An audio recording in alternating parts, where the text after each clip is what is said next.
De afval over in Haas draait al lang op volle toeren. Er had protesten west in de milieuvergunning van de provincie Friesland, maar de demonstranten konden de opening van linie net keren. Toch gaat de provincie grote flaters maken, zo doch blikken uit het rapport van de Noordelijke Rekenkamer. Juster kregen de politici de uitkomsten in een besloten vergadering.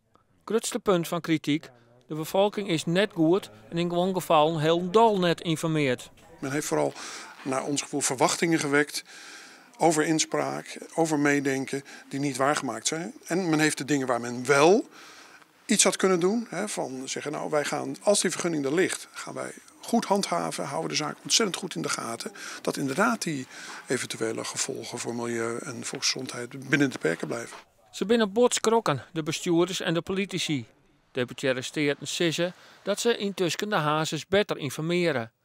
GroenLinks is altijd een groot zinstander west van de rek en vindt dat het nou oors moet. Nou, een van de consequenties is wat in het rapport staat, dat wij als provinciale steden opnieuw met het college praten moeten over de manier waarop informatie verstrekt wordt aan de provinciale steden, maar ook aan de burgers.